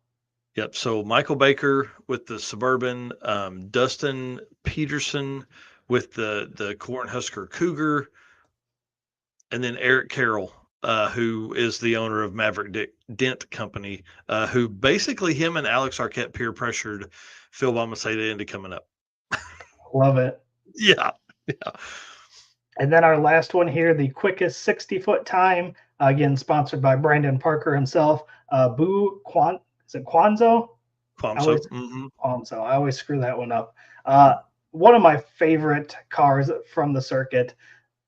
No matter where you take a picture of that car, it always looks good. Yeah, Charles Judd did a great job on this one too, man. There's another shot later because Boo won one of the classes, but man, it was cool to see it out and doing what it's supposed to do, you know. Yep. All right, then we move into the U versus U class here. Dalton Howard won with a .02 spread. So 3 passes here: 11.241, 11.250, and 11.261. Yeah, pretty badass. And the 11.241 and 261 were on Friday. So actually, I don't know how many passes he made on Saturday, but if it was, I think he made at least 2. Yeah. So that's the winner, Dalton, with a .02 spread. Michael Baker in second with a .022. Third place, Eric Gibson with a .025. Fourth place, Abby Larson with a 0.026. Yeah. So like this U versus U was very tight. 11 racers finished with less than a 10th spread. Yeah, it was pretty wild. It was that it's a tight class, and we're going to talk about it in a minute, like how tight it was when they left day one. But like Abby's passes, 10.045. She was the quickest in the class at that point. 10.045, 10.051, and 10.071. Yeah. So 0.26. The way we do that spread is the spread between your quickest and slowest submitted pass. Yep. Is the easiest. And the reason we only did 3, we did 2 on Friday and 1 on Saturday, is because I didn't know how many passes we were going to get, because they had like 80 something bracket cars there, and I didn't want to make people make 4 passes and be there all day if they didn't need to be, you know, to get their good 2, you know. So yep. Sweet. Yeah. So that was the U versus U. Next class here is the 12.0 index. Jeff Short with a 12.023. Yeah, he's a badass. Yep. He's a badass. Yep. And then second place, Norman Cornell with a 12.07. So again, another super close there. Best ET of the class went to Norman at a 12.002. Yeah. So pretty cool there. And then you'll have to talk to the story here, because I don't know the story. Oh, the David Miller. Did I put it in up here? Matt Fling blew another motor. Yeah. Hey, if Sean or Matt are watching, send them photos over, man. Yeah. So Matt Fling was entered in 12.0 index and was like the 3rd car down the track on Friday night, and just spectacular fashion blew the motor up in the Grand Marquis. You guys will remember it. It's the tan Marquis with a Pro Charger on it. It's awesome. 666. He blew the motor up. Same thing here. It's pretty hilarious. I was really hoping he would send me the photos, though. They were supposed to a little bit ago, but I haven't got them yet. Gotcha. Yeah. Dang it. So, yep. So that's your 12.0 index. Next class here was the all motor. David Miller finished with an 8.935 average. Yeah, that dude's a beast. Yeah, second place, John Doherty, 10.277. So David laid it down there. Yeah, he was looking for a lot more. And we'll tell that story here in the next bit too. That car, definitely one of my favorites. He was so low in the trip, and anytime that car started, he had earmuffs on. It was so loud, because I don't know if people can see it, but the exhaust dumps like literally behind the front tire, and it's a big block Chevrolet with all the cam. So yeah, yeah, I like it. It was pretty awesome, and great shot there too, by the way. Yeah, love that. Yeah. Next class, quick stick.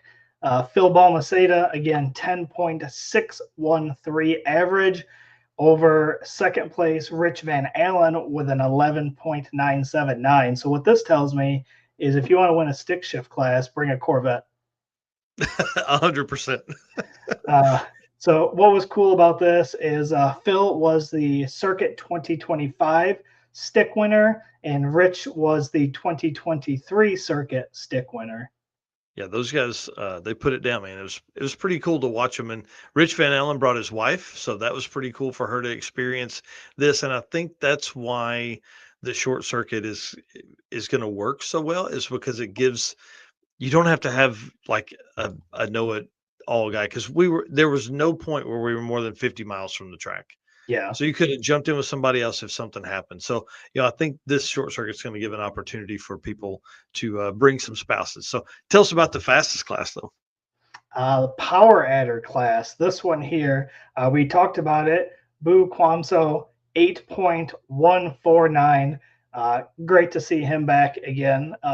Circuit veteran from year past. Second place, Neil Torbert with an 8.338.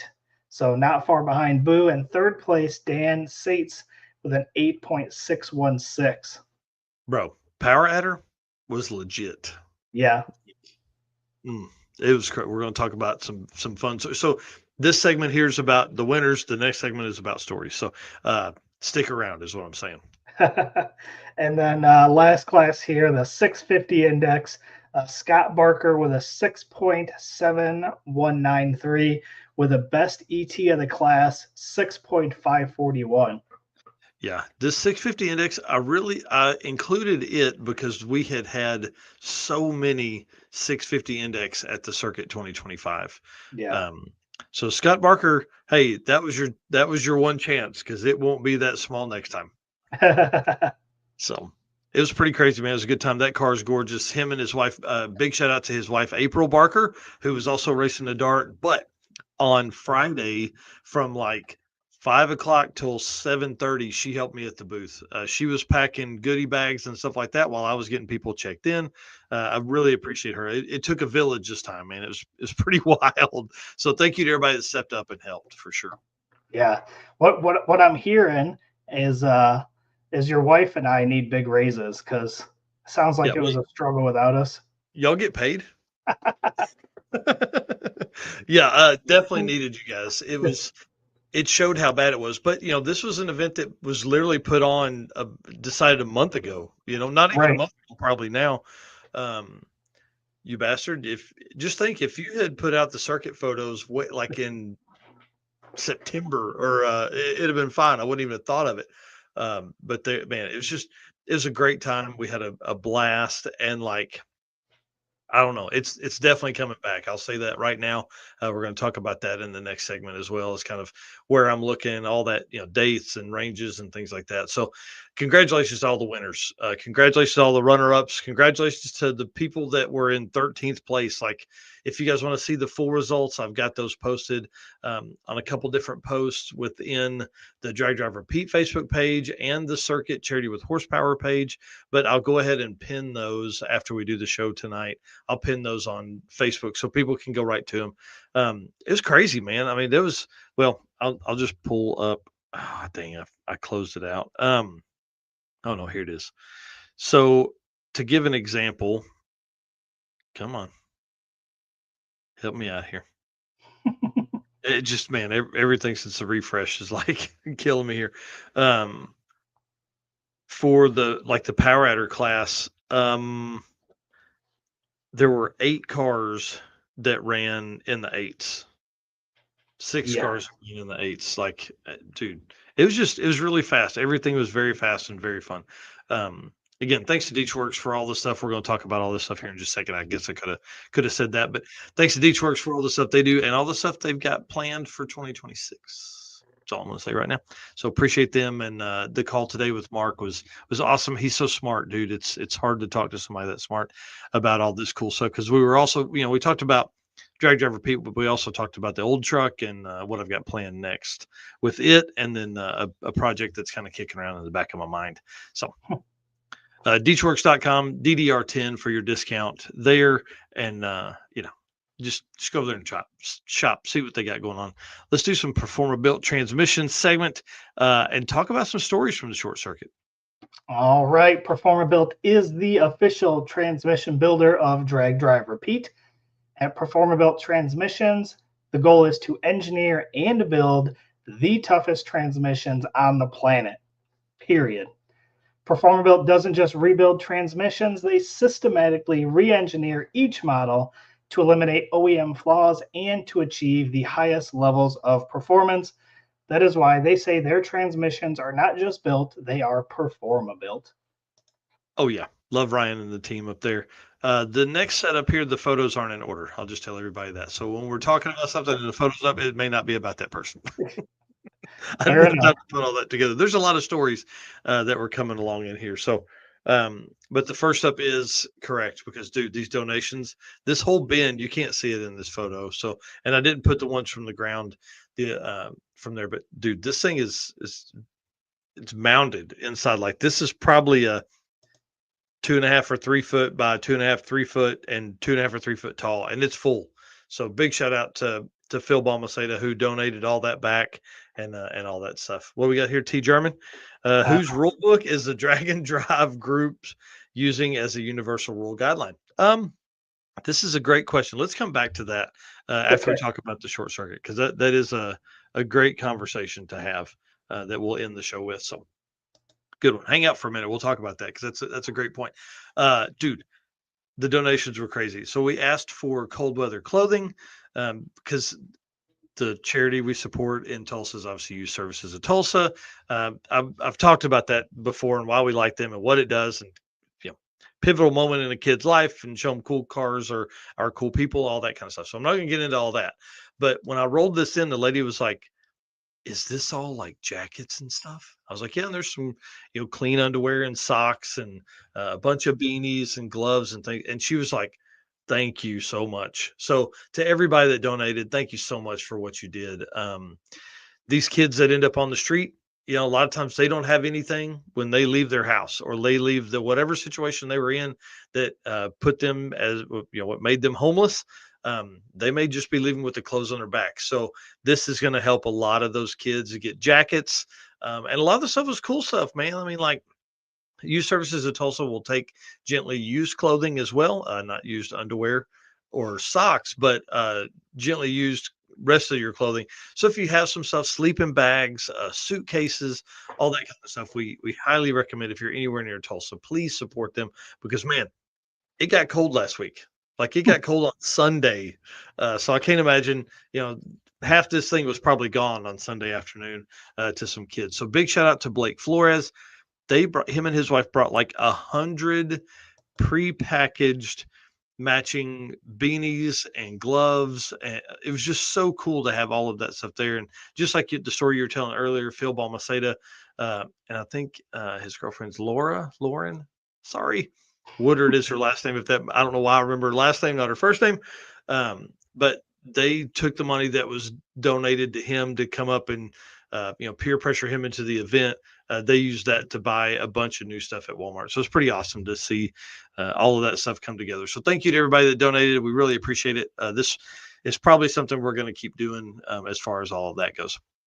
But we'll run through some of the stories here. I don't know how we want to do this. I mean, there's kind of some notes, but so why don't you read the topic and then I'll tell some story. I think that's probably the best way to do that. All right. We'll start out with that power adder class that we had talked about. So you mentioned 8 out of the 9 cars that ran finished with low 9s or better. Yeah, it was pretty intense to see that many cars go that fast at just a thrown together weekend event. It was pretty badass. Yep. Kristen Woodard. Kristen, damn, I was close. Lauren, almost there. Yeah. All right. So then top 6 ran 8s. Brandon Tapp ran a 14.636 and then turn around and ran an 8.902. Yeah, that car's fast. That's the 63 Corvette that's like gray with the twin turbos in it, but could not get the car to cooperate on Saturday. It just kept blowing the tires off. And so he parked it and said, hey, we've had a blast. We're going home. So he said, we're not anywhere close.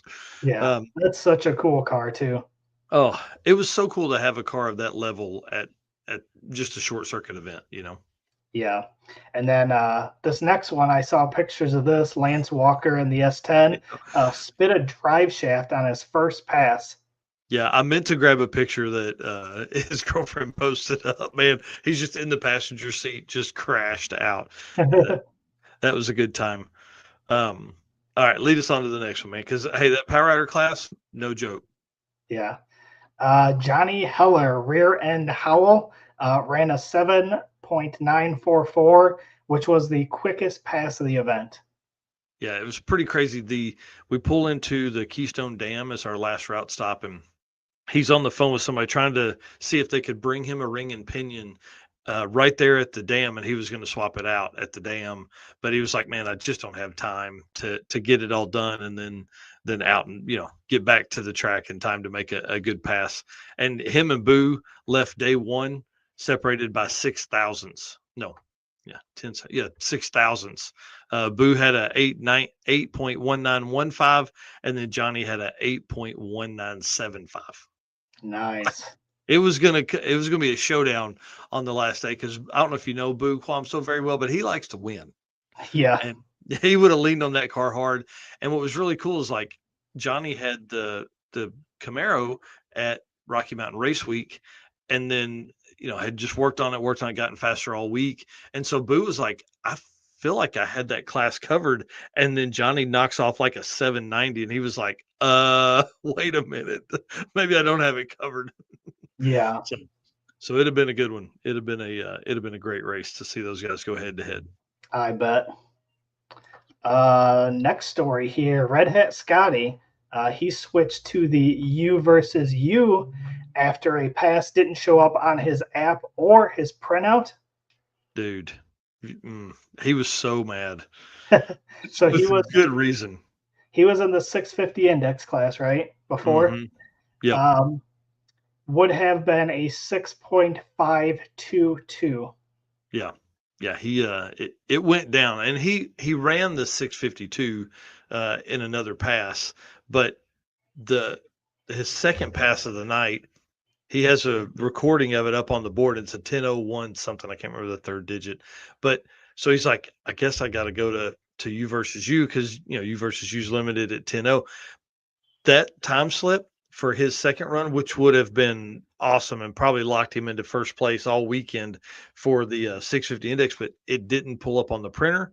It didn't pull up on the app. So he was like, I have no idea what to do. I don't know what to do. So that's why because they were ready to go to the hotel or get something to eat or something like that. So yeah, but he did lay down a 10.015, a 10.074, and a 10.195. Yeah, sadly that won't cut it in U versus U, but very good runs. Very good runs. 10:015, I think was the closest pass to a 10:0 that we had all weekend. So may look at a 10:0 index for the short circuit 2026. I don't know. I'm trying to figure out which classes and what all everybody ran. So, but we talked about the U versus U, and it was 0.02 was first place, second place was 0.022. So obviously very, very tight, which leads us to the next story here. Alex Rodriguez had a split of 0.002 on day one, but he finished in seventh place. Yeah, it blew my mind. He had a Chevy SS that was out there, and when he left, because he turned his passes in early, and so I was like, oh man, yeah, whatever. I think it was like 1190s, something like 1198 or something like that. He turned me out. I was like, oh shit, this is big time, dude. I was like, you're fixing to scare people into going to another class. And so he had 002, somebody else had an 009, somebody had an 016. Like when we left on day one, it was pretty tight, which is normal because if you run a good time, you can generally loop back around and run something very, very close because the air hasn't changed or anything like that. And so then when I was doing all the awards and stuff, I was looking, I'm like, where the heck is this guy? Yeah, ended up in seventh place, man. Wow. Yeah. It was a big swing. Big swing. Yeah. Next story here sounds kind of fun. Daniel, is it Whitty? That's how I pronounced it. Daniel Whitty. Okay, so he made a pass on Friday. had to replace the rear main seal. So he ran home and changed it, made the drive Saturday, and made a pass. Yeah, and it was fast. He didn't turn his slip in on Saturday, so I don't know what it was, but I know it was quick. But yeah, he come up to me. He's like, "Man, I can't make a pass." He's like, "It'll put oil on the track." He's like, "I can't make a pass." So he said, "Can I make the drive and still make passes tomorrow if I get it fixed?" I'm like, "Hell yeah, dude!" So they went home, pulled the trans, put the rear main seal in, and came back and were ready to go. It's pretty awesome. Yeah, that's super cool. Yeah. All right. Kyle Merriman had a brake line failure on his daily driver. That's never a good thing. 2021 Ford F-150. Yeah, so Kyle's one of the photographers for the track, and he was just in his daily because his race truck isn't done yet, which is like a 55 or 7 Chevrolet truck that's going to be bad to the bone. So he's like, I want to have this experience, so I'm going to take my daily. Well, he broke like one of the hard stainless lines that comes out of the brake booster at the top, but is before the ABS block. One, cannot get that part. It's like a back ordered part. But then two, it broke in a spot that he's going to have to remove the steering column to replace the thing. Dude, No way. I'm like, car engineers are just jackasses, man. Like he said, it's the way it routes around, and like, why would you design something like that? Well, I can tell you why. The reason they do it is because the next year they can improve it and show continuous improvement. Look what I made this better, less material, less, blah, blah, blah. And then, it's sandbagging, right? You do all this stuff, and then each year you can make improvements. Like, I don't know if that's a real story, but I've definitely heard things similar to that in the past. Yeah, I would definitely say that's part of the thing. But it's crazy for a late model Ford that's like, I mean, it's from Tulsa. Like, it's not like it's a northern truck or anything like that. Like mine. There's no rust under the hood, So it's crazy that it busted. I mean, and what's even wilder is it locked the ABS up because there was no pressure. It automatically locked the ABS. So he was stuck at the starting line. Oh, so they had to I don't know how they got it undone, but they had to push it off basically. So pretty crazy. Oh, wow. Rodney here says, I say daily, someone with a college education made this decision. Yep. Yep. So next story here, this one matches the photos here, which is actually pretty cool. Yep. Jack and Lauren Crawford had their new baby out for the trip. How cool is that? Yeah, dude. You remember we were going to do the gender reveal and all that stuff at the Circuit 25? That baby's here now. Yeah. So they had her out. It was so cool to hang out with them. That family is so fun to be around. Jack is a great dude. Lauren's awesome. The kids are really cool. They just, I mean, it's a great family of people and love them. He run, I think a 919 was his quickest pass of the weekend. 9139. And that's such a big car. Like, dude, like 40, people gotta realize 300 pounds, something like that. Yeah, how impressive that time is for a car that big. Yep. So Dean, the guy that was announcing the first round, my mom's husband, my stepdad, Will Short, was hanging out on the fence, and we were joking about it later because he's like, because he said, he goes, your mom had a car like that, like big LTD, and he said, then that car left, and we were both like, whoa. And he said, as soon as we said, whoa, the announcer was like, oh my God, what is this? So it was pretty cool to hear all those stories. Yeah, that's awesome. Yeah. So congratulations to them. Yeah. So what's this next one here? Tell me about Jeff Short. Won 2 entries.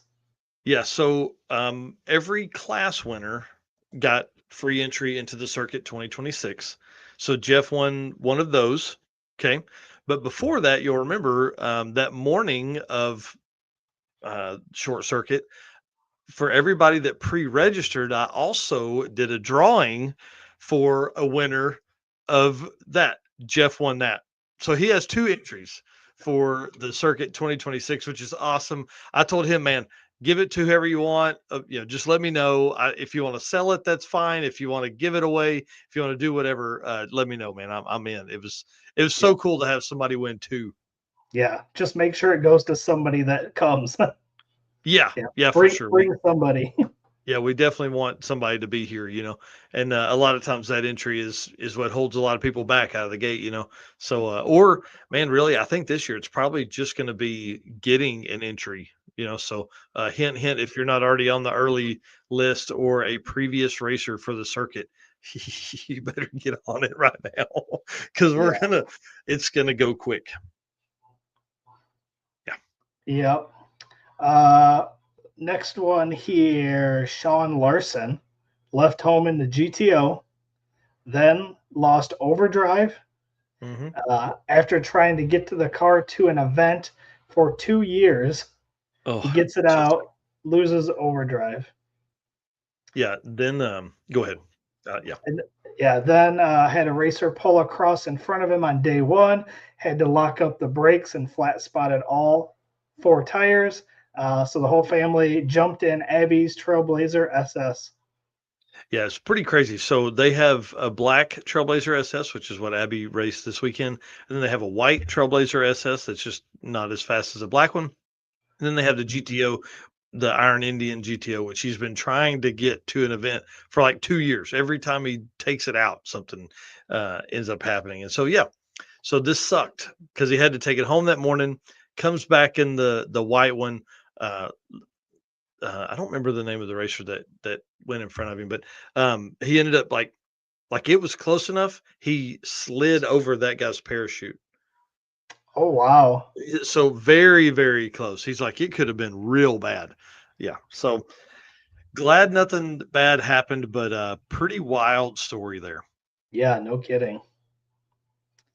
And then looks like last story here, David Miller, fire on the first pass at the end of the track. Yeah, he was intending to run nitrous and wanted to make a motor only pass to make sure everything was good. And I think that was his 893 pass. And so he goes down, makes the pass, no big deal. The car catches on fire. So he like jumps out.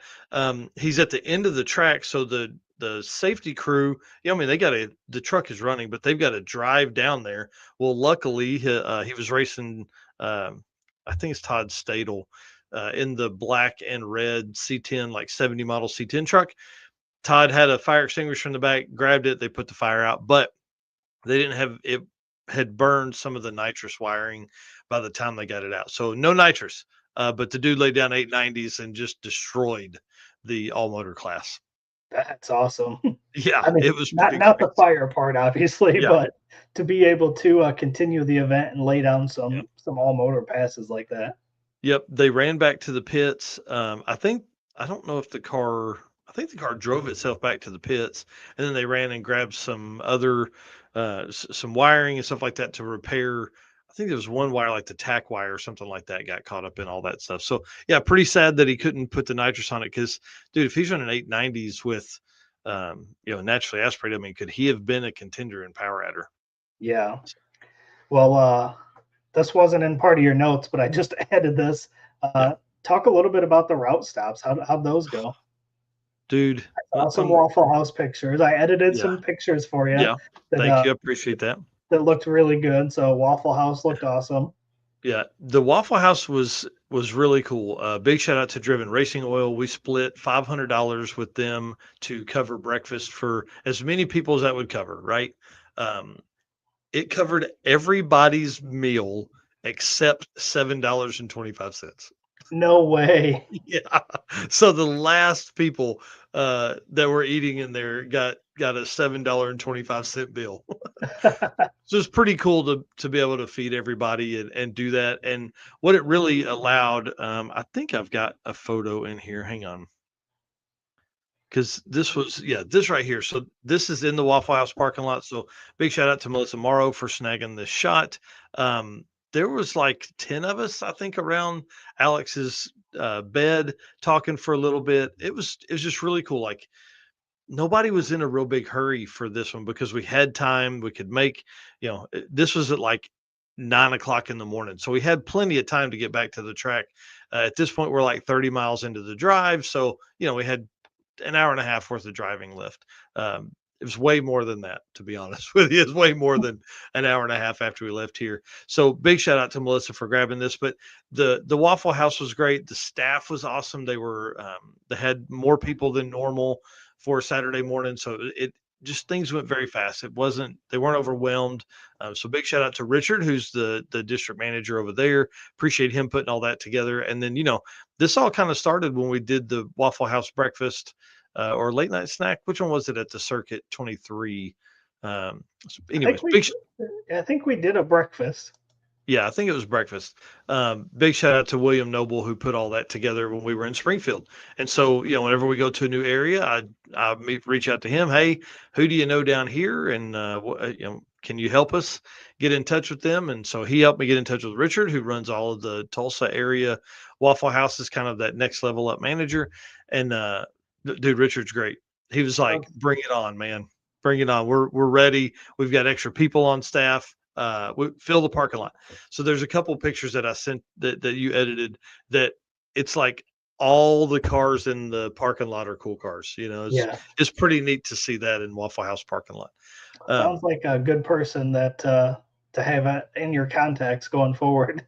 Yeah. We'll be doing a lot of stuff around in that area. Oh, for sure. Yeah. This next year is going to be pretty crazy. And we intend to really wear out some Waffle Houses. Then next we drove the drive from Waffle House to the Auto Museum. Somehow I got all jacked up. Like I'll tell the story here. I somehow misread the directions. Like I'm the one that wrote them. Right. Somehow screwed it up completely. And took me forever to get to the Auto Museum. Well, I pull in and I'm like, the first people I see, I'm like, guys, I'm sorry. I don't know what I did. I don't know, because like I usually use Google Maps for the distance.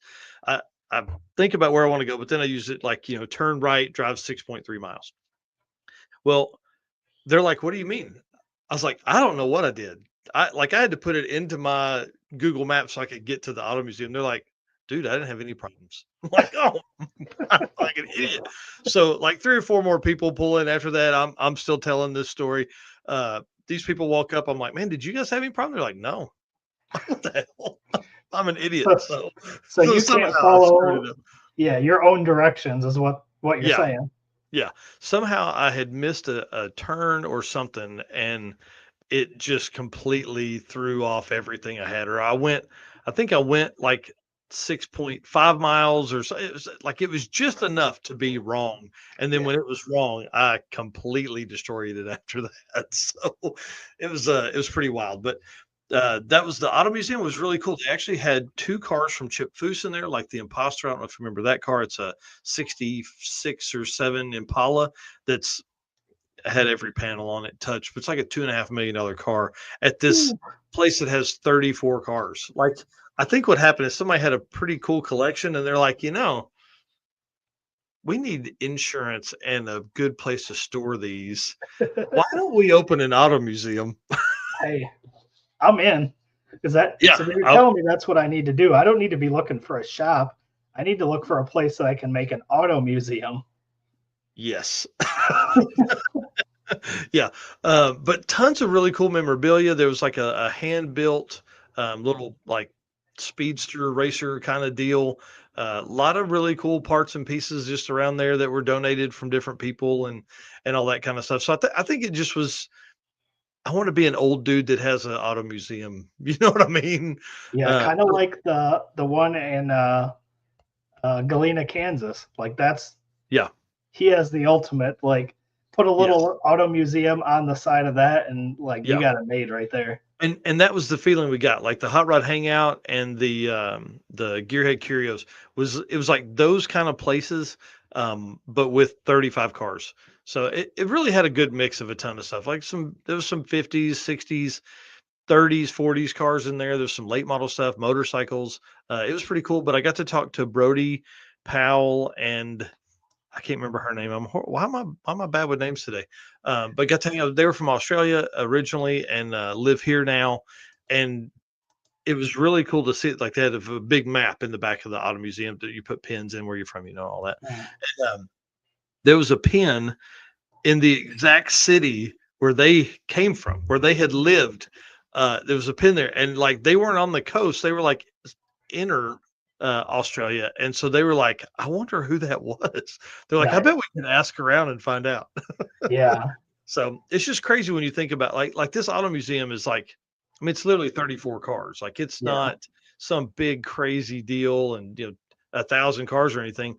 And somebody from an area in Australia ended up right there sometime in history. So it's pretty cool, and it just makes you wonder how many people are going to be visiting that place in 2026. Yeah. Well, we got about 15 minutes left. We got 2 questions that we're going to answer in the comments here, but Yep. your last note here says that there is going to be a short circuit in 2026, which you've already said, and you're working on dates for that. So as soon as we have those, we can start discussing that a little more. Yeah, it's definitely happening. And I think we're probably going to limit it to 100 cars, to be honest with you. I don't want this to be some 200 or 300 car deal. That's what the Yeah. circuit is for. I want this, Brandon Parker said it best, like have it be the end of the year party, have it be the end of the year fun, laid back, relaxing event. I think I'm going to keep the format too. I think we'll go Friday night in a test and tune style, and then Saturday would be open, obviously the same way Friday night is. But if we can work in with the bracket race, I'm not opposed to that. Like it went really well. It really came together a lot better than we thought than I thought it would. I was really nervous about how the bracket racers would accept it, but I think they really dug it too. I think it brought a lot more fans in. I think it gave people a lot of opportunity. What's Tom asking there? Will the short circuit be before the circuit? Nope. It will be an end of the year deal. It will be late October, early November, something like that. Trying to dodge a little bit of weather. We had talked about doing something a little more south. But when you start looking at wanting to have quarter mile times and things like that, you really are limited to like Texas Motorplex. And dude, I don't know. That's Don't got the money for that one. That's a big one, Yeah. and it's way away. Yeah. I don't know. We may look at Oklahoma City. Oh, Amarillo's probably too far. But there's a lot of eighth mile stuff. We may look at those too. I don't know. yeah. Well, the good news is that time of year will 9 times out of 10 work for me. This year just happened to be I was Yeah. in a 7-week training at work Yeah. that I couldn't miss. Obviously not something that happens all the time. So next year should be able to make it, and we got a little more time this time to plan it. Yeah, definitely. Alex Arquette saying start the year with the short circuit and end it with one. That will kind of be how we do next year with the Dragon or the Street and Strip Series event. That single day being on April 12th. So we can probably work forward of that a little bit and do some fun stuff. So yeah, bring it on, Tom. I'm ready to see you guys race more. I know he's been working on that Caprice a bunch and all of his videos. Lucky 8 Performance on YouTube. If you guys are looking for some fun follows there. All right, what's the other question? We got 2 of them here. Brian here saying time for an all truck Dragon Drive. Hey, I'm in. Let's go. We were talking about fast only cars the other day. You and I've talked about at length a slow car only event. That ruffled some feathers earlier in the year. The fast car only thing I think did as well. That wasn't my intention. I was really just asking, hey, do you think this is cool? Which I think it would be cool. So yeah, I don't know. You want to put together one? Let's go, Brian. I'm in. And then the T German one here, whose rule book is the Dragon Drive groups using as a universal rule guideline? This is a tough question to answer. So the rule book that runs the most, that is used the most, is probably Drag Week / Sick Events, just because it probably hosts more racers, right? The Rocky Mountain event, I like their rules better, and it's what we follow at the circuit because we are in the same geographical area as them. So it makes sense that if you're building a car for Rocky Mountain, that car also needs to be compatible with our stuff. We don't want you to have to change a bunch of stuff to race at our event and then have, it change it around to do the other stuff.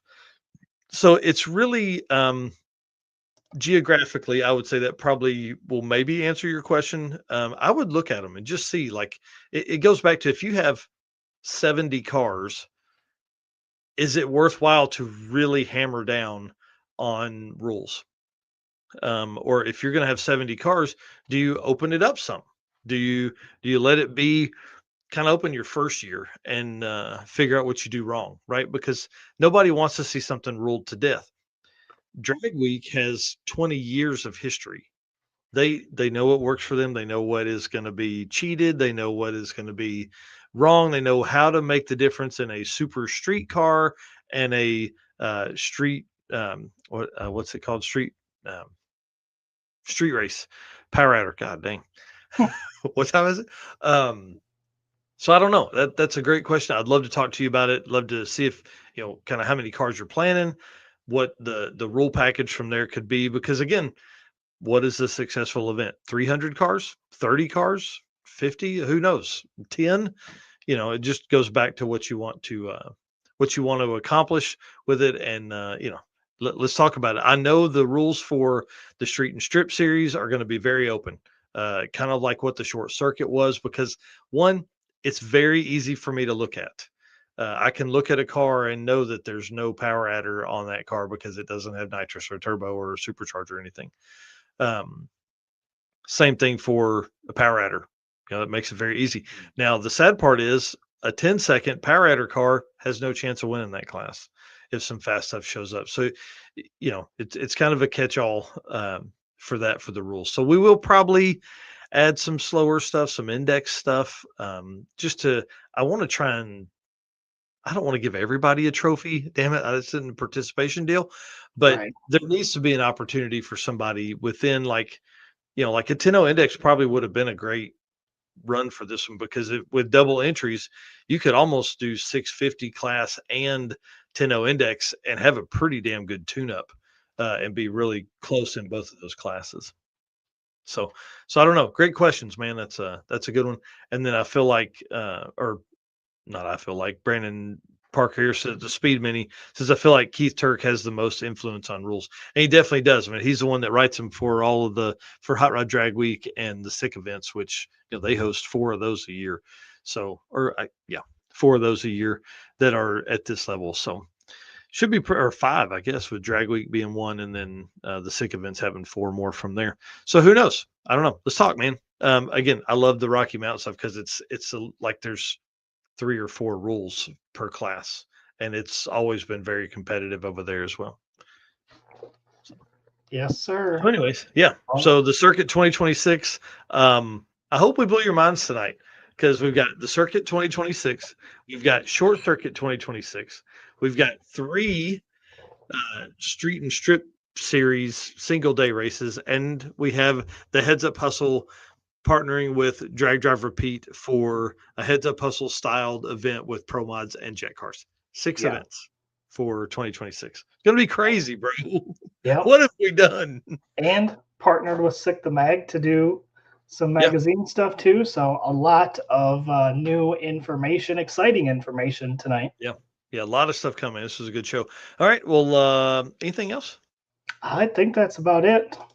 Sweet. Well, dude, send us out, man. Yeah, let's wrap her up. Again, thank you everyone tonight. Tons of comments. A lot of people talking about all the stuff that we announced. So definitely appreciate the interactions with everybody tonight. Again, this is why we call you guys our race car friends. This is why we have and will always have hashtag race car friends on our PRI stickers. So again, make sure you come by and grab those at PRI. And again, sponsors, we've got affiliate links, we've got discount codes.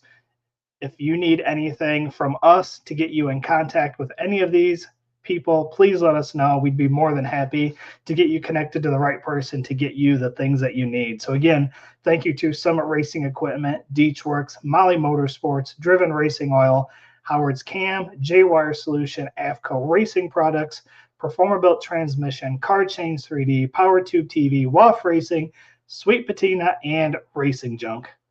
Oh, for sure. And to answer Rodney Reeves here, Is Heads Up Hustle going to be at Tulsa? Nope. It is at US 131 in Martin, Michigan, September 11th and 12th. And then Alex Arquette, love you, buddy. Talk to you soon. We'll talk about some 2026 stuff. So, all right, guys, we'll see you sometime this weekend. Probably not Saturday because I have a cheer competition. I have to drive a whole carload of people to. So, it's going to be a blast. We will see you when we see you. How about that? How about that?